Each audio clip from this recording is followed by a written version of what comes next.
నేను చెప్పిన దానికి కూడా మాకు సహకరించిన వాళ్ళు అవుతారని చెప్పి ఈ సందర్భంలో మనం చేస్తున్నాను. రెండో విషయం ఏంటంటే ఇంకా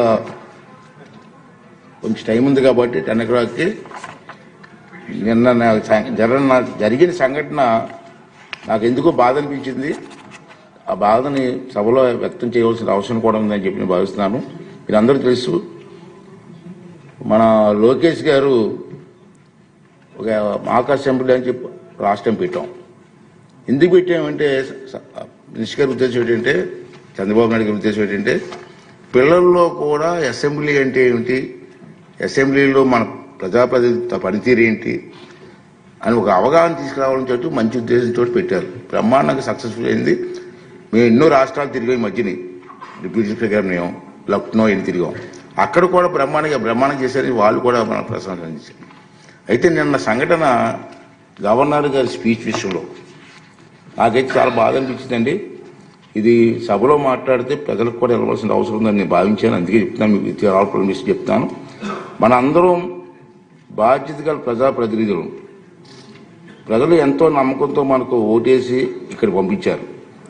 వేలాది మంది పోటీ పెడితే కేవలం 175 మందిమే ఇక్కడ కూర్చుని అరుదైన గౌరవం మనకు దక్కింది. మనం ఏ పని చేస్తున్నా, సభలో ఉన్న సభ వెలుపల ఉన్న ఈ విషయం గుర్తుంచుకోవాలి.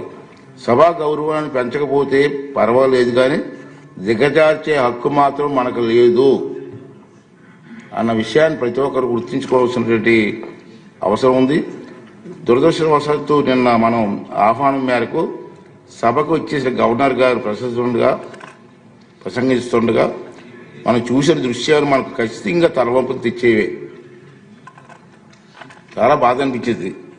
ప్రజలు మన నడవడికని నిశ్చంతగా కనిపెడుతూ చూస్తూనే ఉంటారు. అవకాశం దొరికినప్పుడు బుద్ధి చెప్పడానికి వెనకాడరు. నాకు మరీ బాధ కలిగిన విషయం ఏంటంటే, విద్యార్థుల్లో చట్టసభలు అంటే అవగాహన పెంచే ఉద్దేశంతో వారిని సభా కార్యక్రమాలకి చూసేందుకు ఆహ్వానించాను. రాష్ట్రంలో ఉన్నటువంటి అన్ని కాలేజ్ స్కూల్స్కి అన్నిటి కూడా మెసేజ్ పంపించి, ఇలా అసెంబ్లీ జరుగుతుంది, మీకు ఇంట్రెస్ట్ ఉన్న వాళ్ళ స్కూల్స్ ఎవరు ఉంటే ఆ మెసేజ్ ఇవ్వమని చెప్పి నేను అందరిని ఆహ్వానించాను.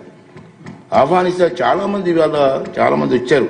వచ్చి ముందుగానే మెసేజ్లు ఇచ్చి పలానా డేట్ అని రావడానికి సిద్ధం. రోజుకి నిన్న చూశారు మీరు, మా అధికారులు చెప్పారు, ఇప్పటికే 200 పైగా విద్యా సంస్థల నుంచి 200 కాలేజీల నుంచి మనకి మెసేజ్ వచ్చింది. మా పిల్లలు తీసుకొస్తామండి, మాకు అవకాశం ఇవ్వండి అని. అది ఈ అసెంబ్లీ టైంలో అందరికీ రోజుకి ఒక స్కూల్ ఇస్తున్నాం. వాళ్ళు కూడా అసెంబ్లీ ఏంటి అన్న అవగాహన వస్తున్న ఉద్దేశంతో.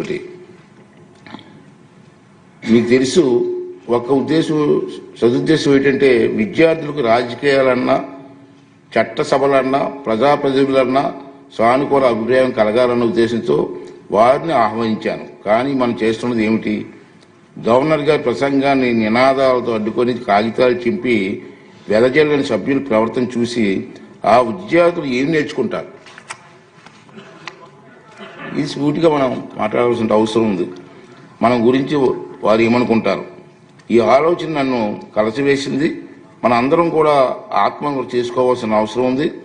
ఆ పసిపిల్లల మనసులో చట్టసభలంటే చులకడ భావం ఒక్కసారి ఏర్పడితే దాన్ని తొలగించలేము. అంచేత రాబోయే రోజుల్లో మన గురించి మాట్లాడలేదు నేను. దీని కారకులు ఎవరో వాళ్ళందరూ కూడా ఆత్మ విమర్శ చేసుకోవాల్సిన అవసరం ఉందని చెప్పి ఈ సభ ద్వారా వాళ్ళందరికీ బాగు చేస్తానండి.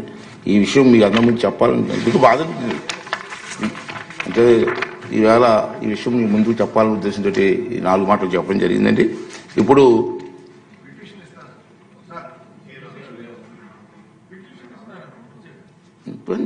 పిటిషన్ తీసుకోమండి.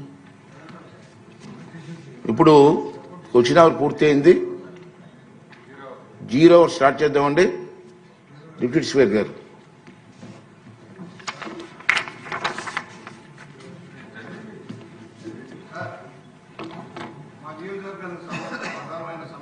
పెడుతున్నారు సార్.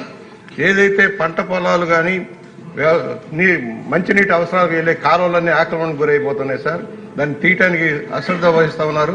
దానివల్ల వేలాది ఎకరాల పంట పొలాలు నష్టపోతా ఉన్నారు రైతాంగం కూడా. మా నియోజకవర్గంలో మడికి నుంచి దుళ్ల మీదుగా వెళ్లేది 3 నియోజకవర్గాలకు సంబంధించిన కాలువను పూర్తిగా ఆక్రమించారు సార్. 2500 ఎకరాలకు నీరు రావటం లేదు, తాగునీరు కూడా రావటం లేదు. ఈ ఆక్రమణ తొలగించడంలో అశ్రద్ధ వదిలేసి మొత్తం రాష్ట్ర